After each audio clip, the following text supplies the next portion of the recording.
Hello বন্ধুরা, তোমরা কেমন আছো? আশা করি সবাই খুব ভালো আছো। আবার একটা নতুন ভিডিও নিয়ে চলে এসেছি তোমাদের সঙ্গে। আমার এই ভিডিওগুলো থেকে যদি তোমরা কোনোভাবে উপকৃত হও বা আমার এই টিপসগুলো থেকে যদি তোমাদের কোনোভাবে ভালো লাগে বা তোমরা উপকৃত হও, প্লিজ বন্ধুরা এই ভিডিওগুলো অন্যদের সঙ্গে শেয়ার করে দিও। আর আমার ভিডিওগুলো তোমাদের ভালো লাগলে প্লিজ বন্ধুরা ভিডিওতে লাইক করে, চ্যানেলে নতুন বন্ধু হলে চ্যানেলটা সাবস্ক্রাইব করে আমার পাশে থেকে যেও।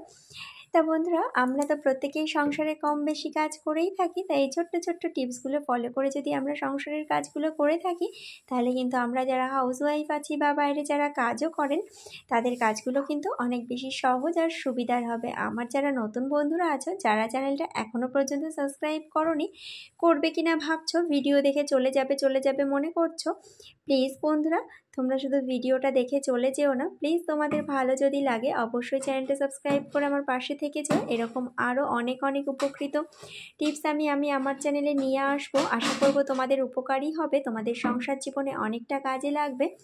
তো প্লিজ বন্ধুরা ভিডিওটা পুরোটা দেখো, স্কিপ করে দেখলে কিন্তু কিছুই বুঝতে পারবে না। আমার পাশে থেকো, আমার সঙ্গে থেকো, আশা করব তোমাদের উপকারী হবে। তো চলো বন্ধুরা মেন ভিডিওতে আমরা ফিরে যাই। তো দেখো বন্ধুরা, এখানে আমি নিয়ে নিয়েছি ব্লেন্ডার। আমরা কি হয় অনেক সময় ব্লেন্ডারে কাজ করে এমনি করেই ব্লেন্ডারটাকে রেখে দিই।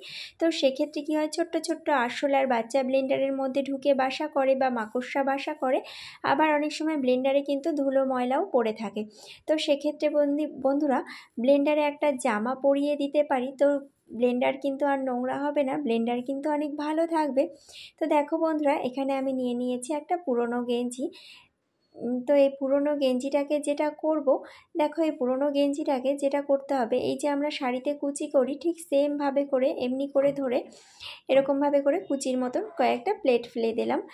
কয়েকটা প্লেট ফেলে দিয়ে এবারে এটাকে এই যে গার্ডার দিয়ে ভালো করে পেঁচিয়ে নেব। তোমরা ইচ্ছা করলে যে কোনো কিছু দিয়ে বেঁধেও নিতে পারো, আমি এখানে গার্ডার দিয়ে পেঁচিয়ে নিলাম।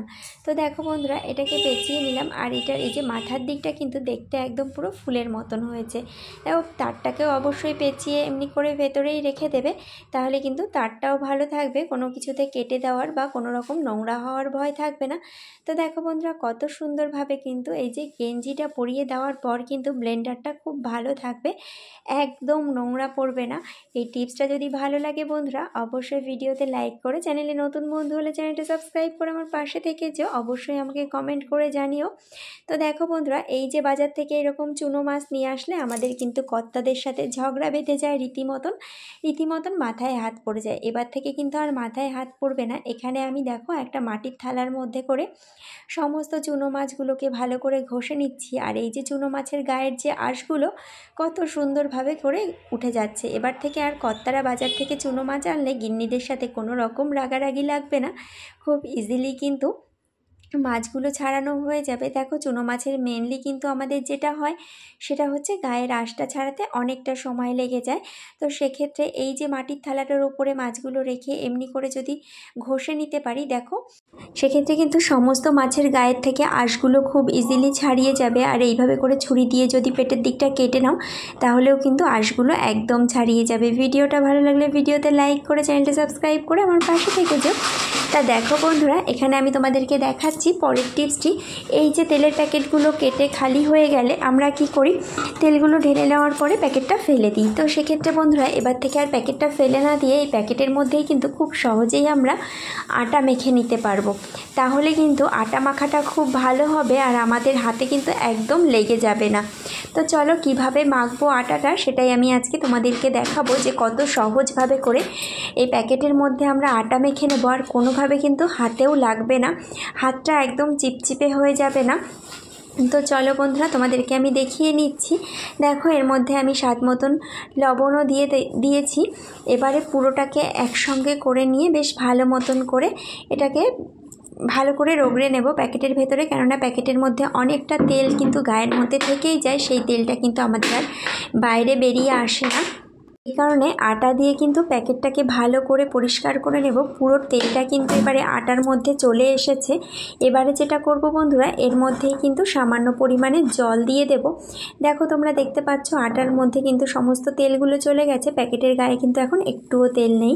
এর মধ্যে আমি সামান্য পরিমাণ জল দিয়ে দিলাম। অবশ্যই তোমরা পরিমাণ বুঝে, আটার পরিমাণ বুঝে জলটা দেবে। এবারে দেখো বন্ধুরা, এবারে এটার মধ্যেই কিন্তু আমি দেখো আটাটাকে বেশ ভালো মতন করে মাখিয়ে নেব। তাহলে কি হবে, আটাটা একদম ভালো মতন করে মাখানো হয়ে যাবে আর একদমই কিন্তু আমাদের হাতে লেগে যাবে না। দেখো কত সুন্দর করে আটাটা মাখানো কিন্তু প্রায় হয়ে গেছে। এটাকে খুব সুন্দরভাবে করেই কিন্তু একটু হাতে ঘষে নিলেই কিন্তু হয়ে যাবে আটা মাখা। তো দেখো বন্ধুরা, আমার এই ভিডিওটা যদি তোমাদের ভালো লাগে অবশ্যই ভিডিওতে একটা লাইক করে, চ্যানেলে নতুন বন্ধু হলে চ্যানেলটা সাবস্ক্রাইব করে আমার পাশে থেকে যাবে। অবশ্যই পাশে থাকা বেল আইকনটি ক্লিক করে রাখবে। তো দেখো বন্ধুরা, ওর মধ্যে কিন্তু জলের পরিমাণটা একটু কম হয়েছিল, ওই জন্য সামান্য পরিমাণে জল দিয়ে আর একটু করে মুথে নিচ্ছি আটাটাকে। দেখো এবারে যে আটাটা আমি মাখছি, একটুও কিন্তু আটাটা আমার হাতের সঙ্গে মানে একদম আটকে আটকে ধরছে না। যেভাবে আমরা আটা মাখলে কি হয়, হাতের সঙ্গে একদম কিভাবে যেন একটা আঠার মতন আটকে ধরে হাতটা, তো সেক্ষেত্রে কিন্তু আমাদের হাতটা ছাড়াতে অনেকটা সময় লেগে যায় বা হাতটা ভীষণ কেমন একটা চিপচিপে লাগে। তো এখানে কিন্তু একটুও সেই জিনিসটা হবে না, খুব সহজেই কিন্তু আমাদের আটা মাখা হয়ে যাবে বন্ধুরা। প্লিজ বন্ধুরা, ভিডিওটা ভালো লাগলে ভিডিওতে একটা লাইক করে অবশ্যই চ্যানেলটা সাবস্ক্রাইব করে আমার পাশে থেকে যেও আর আমাকে কমেন্ট করে জানিও তোমাদের আমার এই টিপসগুলো বা আমার এই ভিডিওটা কেমন লেগেছে। দেখো কত সুন্দর করে কিন্তু আমার হাতের থেকে আটাগুলো সব ছাড়িয়ে যাচ্ছে আর আমার কিন্তু দুটো হাতেরও প্রয়োজন হচ্ছে না আটাগুলো ছাড়ানোর। আর আটা মাখাটা ঠিক কতটা নরম হয়েছে তোমরা দেখো। আর এই যে ভেতরে আটাগুলো আছে, এই সেই মাখানো আটাটাকে প্যাকেটের মধ্যে ভরে পুরো সম্পূর্ণ ভেতরের আটাটাকে কিন্তু এবারে বাইরে বের করে নিয়ে আসবো। আবারও এই আটাটাকে ভেতরে ভরে বেশ ভালো করে সেই আগে যেমনি করে সেই ভালো করে মাখিয়ে নিয়েছিলাম, এইভাবে করেই সেমভাবে মাখিয়ে নেব। আর খুব সুন্দর করে ভেতর থেকে আটাটাকে দেখো বাইরে বের করে এনে আমি তোমাদেরকে দেখাচ্ছি যে কত সুন্দর হয়েছে। এটা একদম কিন্তু আমার হাতের সাথেও লেগে যাবে না। দেখো কত সুন্দরভাবে, দেখো পুরো আটাটা কিন্তু দেখো একদম পরিষ্কার হয়ে গেছে। প্যাকেটের গায়ে কিন্তু আর একটুও আটা লেগে নেই আর পুরো আমার হাতের আটাটাও কিন্তু সম্পূর্ণ ছাড়িয়ে গেছে। আমার হাতটাও কিন্তু সেই চিপচিপে ভাব হয়ে নেই। তো দেখো বন্ধুরা, আমার এই ভিডিওটা ভালো লাগলে অবশ্যই ভিডিওতে একটা লাইক করে, আবারও বলছি চ্যানেলে নতুন বন্ধু হলে চ্যানেলটা সাবস্ক্রাইব করে আমার পাশে থেকে যেও।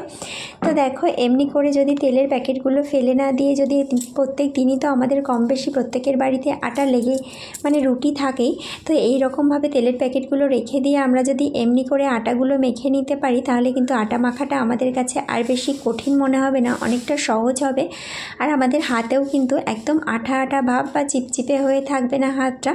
এমনি করে একদম সহজ পদ্ধতিতে করে বন্ধুরা তোমরা কিন্তু আটা বাড়িতে মেখে নিতে পারো, খুবই কিন্তু ইজি এটা।